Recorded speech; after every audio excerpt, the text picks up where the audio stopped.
दोस्तों नमस्कार, बहुत स्वागत आपका चौकस भारत में। मैं आपका दोस्त ब्रजेंद्र। गांधी मैदान में हम आपको दिखाते हैं ये बापू की प्रतिमा, महात्मा गांधी की मूर्ति है और उसके ठीक नीचे यहाँ जो है लोग बैठे हुए हैं। हम चाहेंगे कि अपने कैमरे से आपको ये सारा माहौल दिखाएं कि हकीकत में यहाँ हो क्या रहा है। देखिए, ये अभ्यर्थी हैं जो यहाँ आज से नहीं बल्कि पिछले कई दिनों से बैठे हैं। गर्दनी बाग में थे। गर्दनी बाग से जो माहौल बना, उसके बाद प्रशांत किशोर जी के निर्देशन में आज गांधी मैदान में यहाँ पर धरना प्रदर्शन हो रहा है इनका, और प्रशांत किशोर इन्हीं के साथ अनशन पर बैठे हैं। कुछ यहाँ पर पर्चियां लगाई हुई है। पर्चियों को हम आपको दिखाते हैं कि क्या कुछ है। यहाँ सोनू को न्याय दो, पूरी बाजी खेलकर अंत में घबराना उचित नहीं, लाजिम है तुम्हारा थक जाना, मन में कोई सवालों का आना, खुद में विश्वास उठता जाना, और कई तरह के ऐसे जो स्लोगन हैं यहाँ पर लिखे हुए नजर आ रहे हैं। हम कोशिश करते हैं उन अभ्यर्थियों से बात करने का जिनकी परीक्षा जो है वो कैंसिल हुई। आज फिर से परीक्षा थी, लेकिन ये परीक्षा देने वहां नहीं पहुंचे, एडमिट कार्ड भी नहीं लिया। क्या कुछ पूरी जानकारी है, हम इन्हीं से बातचीत करते हैं, इन्हीं से हम सुनवाते हैं, इन्हीं की जुबानी सुनवाते हैं कि क्या कुछ कहना चाहते हैं ये लोग। तो चलिए हम आपको दिखाते हैं कि भाई ये लोग अभ्यर्थी हैं और क्या कुछ इनके डिमांड है। भाई 5 इनके ये 5 मांग है। 17वीं बीपीएससी परीक्षा में हुई अनियमितता और भ्रष्टाचार की उच्च स्तरीय जांच और पुनर्परीक्षा कराई जाए। और इस तरह से आप देख सकते हैं कि एक पंपलेट भी यहाँ पर लगाया हुआ है। पंपलेट भी ये लोग लेके बैठे हैं। क्या लग रहा है, सरकार मानेगी बात आपकी? बिल्कुल मानेगी, मानना पड़ेगा, नहीं मानेगा हम हटेंगे नहीं। यहाँ तो लग रहा है जैसा कि लोग कह रहे हैं, बीजेपी के लोग कुछ और कह रहे हैं।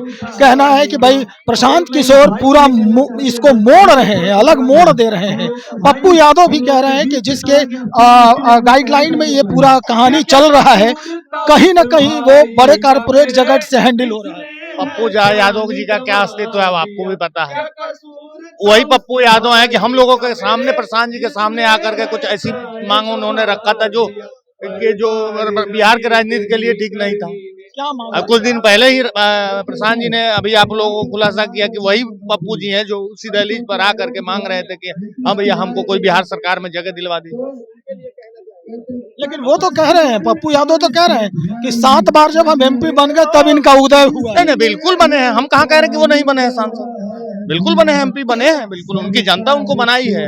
लेकिन ठीक बात है, जहाँ पे बने हैं ठीक बात है, उनके लिए वो करते होंगे। लेकिन अगर आप पूरे बिहार के बच्चों के लिए अगर कोई बात रख रहे हैं तो तरीके से रखिए ना उसको। आप अपने मर्जी से जब कभी आज देख लिए, कुछ दिन पहले कुछ और कह रहे थे, कल कुछ और कह रहे हैं, परसों अभी कल रेल भी रोके थे, वो आपने देखा था उनको। बीजेपी के लोग कह रहे हैं कि जो परीक्षार्थी हैं, जो जेन्युइन परीक्षार्थी हैं, वो आज अपना एडमिट कार्ड लेके परीक्षा भवन में पहुंच चुके हैं। ये लोग बिना मतलब का माहौल गड़बड़ाने वाले लोग। अच्छा, ये जो भाई जो पाँव तोड़वा करके बैठा है, मतलब का बैठा है, ठीक बात है कि उनका कहना है कि लोग एग्जाम दे रहे हैं, शुभकामनाएं दे रहे हैं, ठीक बात है। लेकिन जो ये भाई लोग बैठे हुए हैं, इनको अभ्यर्थी नहीं दिख रहा है।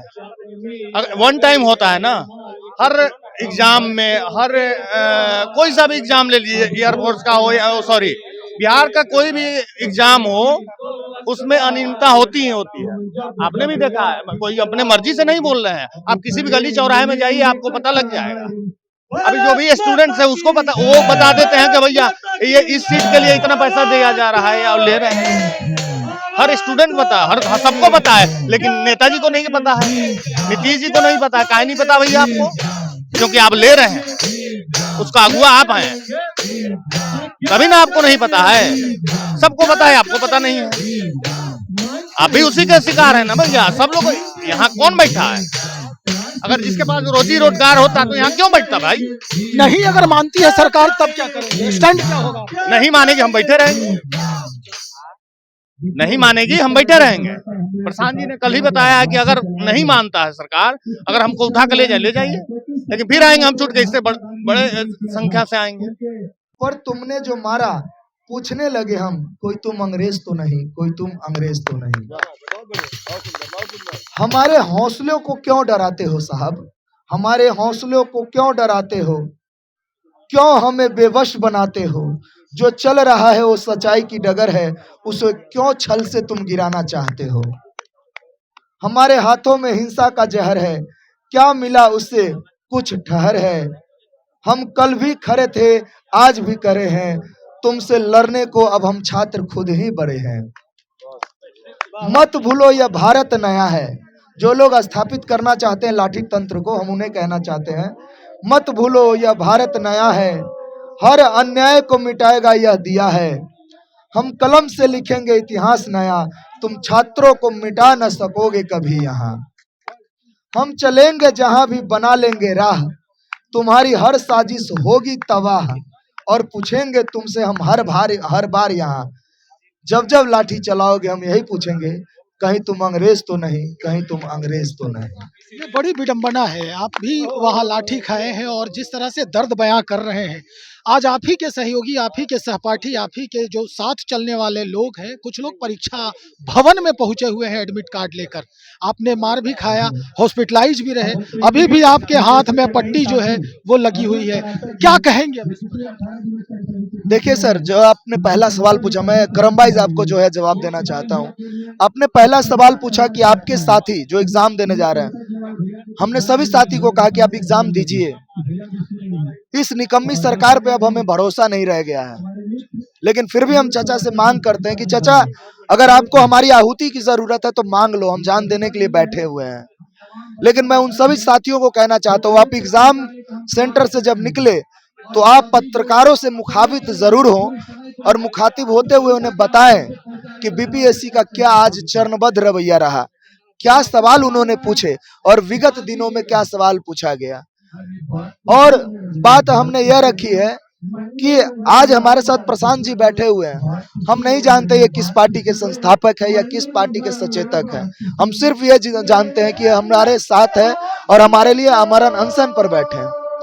कल जाके अगर प्रशांत जी उठ भी जाते हैं, फिर भी हमारा अनशन चलता रहेगा जब तक हमारी मांग को पूरा नहीं किया जाता है, हम इसको चलाते रहेंगे।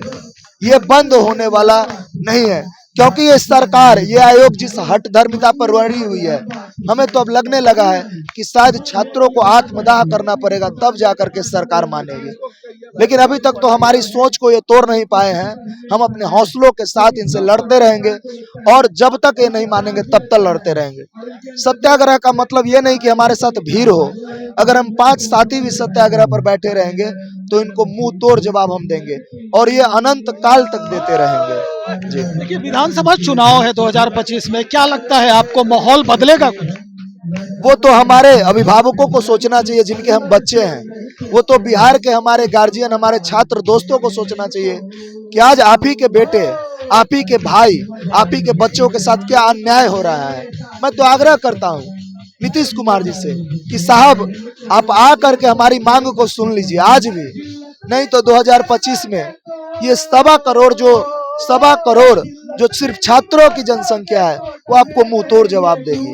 वो हमारे भाई नहीं रुकेंगे आपको, और आपका सत्ता का परिवर्तन शायद निश्चित हो जाए। आपने अगर छात्रों के लिए सोचा है और काम किया है तो छात्रों का हितैषी बनिए, नहीं तो साहब बहुत बुरा परिणाम होगा आपके खिलाफ। बहुत शुक्रिया जानकारी देने के लिए भाई। जिस तरह से छात्र आंदोलन ने पूरे माहौल को बदला है, राज्य के माहौल हो या देश के माहौल हो, छात्र आंदोलन की वजह से पूरा माहौल बदल चुका है, ये इतिहास रहा है।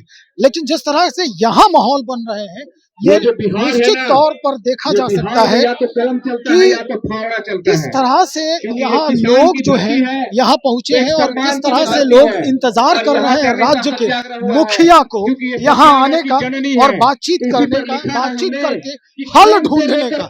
क्या कुछ बदलता है हम वो भी देखेंगे और उसके बाद फिर हम और बातचीत करेंगे लोगों से। तब तक इंतजार करें, बने रहे हमारे साथ। बहुत शुक्रिया।